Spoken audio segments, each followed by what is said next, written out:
Hello students, welcome to Chirag English window. आज की class में हम फायर एंड आइस जो रॉबर्ट फ्रॉस्ट की लिखी हुई पोइम है इसके क्वेश्चन आंसर करने जा रहे हैं। पिछली क्लास में हमने पढ़ा था कि रॉबर्ट फ्रॉस्ट ने फायर और आइस के बारे में क्या बताया है। रॉबर्ट फ्रॉस्ट ने बताया है कि संसार का यदि अंत होगा तो दो चीज़ों की वजह से होगा, और दो चीज़ें कौन सी हैं?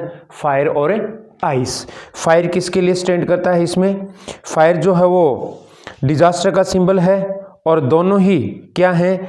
एक तृष्णा के लिए आता है और दूसरा किसके लिए आता है? नफरत के लिए आता है। चलो आओ अपन क्वेश्चंस में पढ़ते हैं। यहाँ पे मैंने क्वेश्चंस जो बुक में पेज नंबर 15 पे दिए हुए हैं उनके सिर्फ आंसर्स लिख रखे हैं। क्वेश्चंस अपन बुक में देखेंगे और वो लिखेंगे। देखो फर्स्ट क्वेश्चन क्या है?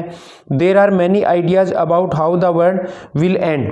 बहुत सारे विचार हैं कि संसार का अंत कैसे होगा। बहुत सारे विचार बताए गए कि संसार का अंत कैसे होगा। डू यू थिंक, क्या सोचते हो आप? The world will end some day, संसार एक दिन खत्म हो जाएगा। हैव यू एवर थॉट, क्या आपने कभी सोचा है? व्हाट वुड हैपन, क्या होगा? If the sun got so hot, यदि सूर्य इतना गर्म हो जाता है दैट इट ब्रस्ट, कि फूट जाए, और ग्रीव कोल्डर एंड कोल्डर, या फिर बहुत अधिक ठंडा हो जाए। क्या आपने सोचा है क्या होगा? देखो आंसर में यस वी थिंक, हाँ हम सोचते हैं। The world will end some day, संसार का अंत होगा किसी दिन। हाँ हम ये बात सोच सकते हैं कि संसार का किसी दिन अंत होगा। If the sun got so hot, यदि सूर्य हो जाए बहुत गर्म, दैट इट ब्रस्ट, कि फूट पड़े, और ग्रीव कोल्डर एंड कोल्डर, ठंडा और ठंडा हो जाए, there will be no oxygen, तो दोनों ही सिचुएशन में कोई ऑक्सीजन नहीं होगी। नो प्लांट्स, ना कोई पेड़ पौधे होंगे, एंड नो लाइफ, और कोई जीवन नहीं होगा ऑन अर्थ, पृथ्वी के ऊपर। इन बोथ द सिचुएशंस, दोनों ही सिचुएशन में। दोनों सिचुएशन कौन सी भाई? सन जो है वो हॉट हो जाए या फिर कोल्ड हो जाए। इन बोथ द सिचुएशन, दोनों ही सिचुएशन में the world will come to an end, संसार का अंत हो जाएगा।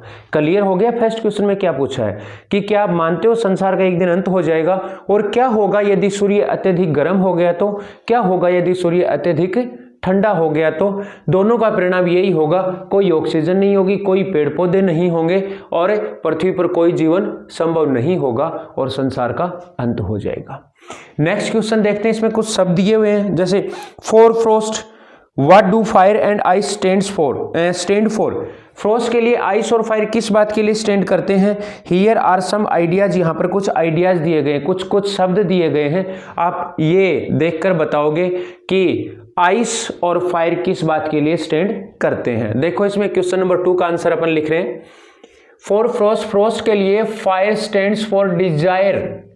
फायर यहां पर आता है इच्छा के लिए, ग्रीड लालच के लिए, अवराइस लोभ के लिए, एंड लस्ट और इच्छा के लिए। एंड आइस स्टैंड्स फॉर, और यहां पर आइस आता है हेटेड नफरत के लिए, फरी क्रोध के लिए, कॉन्फ्लिक्ट विरोधाभास के लिए, एंड क्रूअल्टी एक्सेट्रा और निर्दयता के लिए। दीज बोथ ब्रिंग डिस्ट्रक्शन, ये दोनों ही विनाश को लाते हैं, ये दोनों ही विनाश के प्रतीक हैं। कौन कौन से?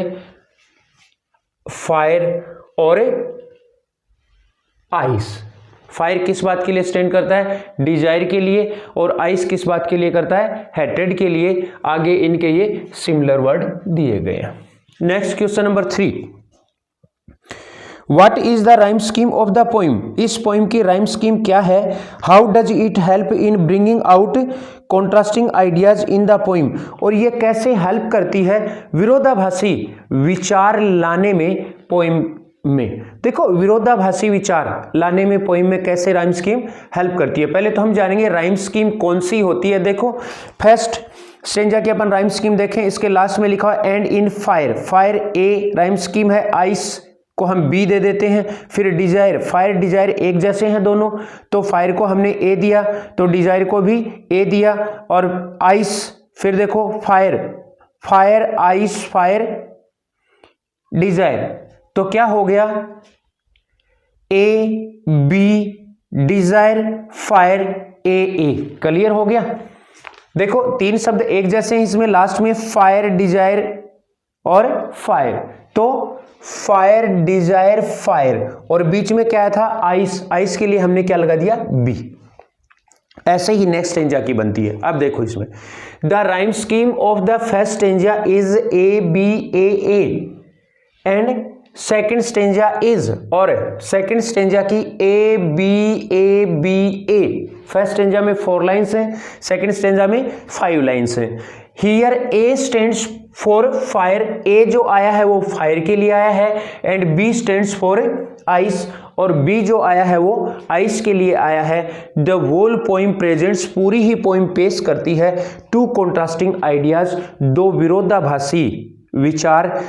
Fire that is symbol of desire, fire जो सिंबल है, जो प्रतीक है इच्छा का, एंड आइस, और ice that is symbol of hatred, जो सिंबल है नफरत का। ये आपकी पोइम में क्वेश्चंस थे जिनका हमने आंसर किया है, और इस पोइम को अच्छे तरीके से, इस पोइम की अच्छे तरीके से एक्सप्लेनेशन जानने के लिए आप फर्स्ट वीडियो देखें इस पोइम का।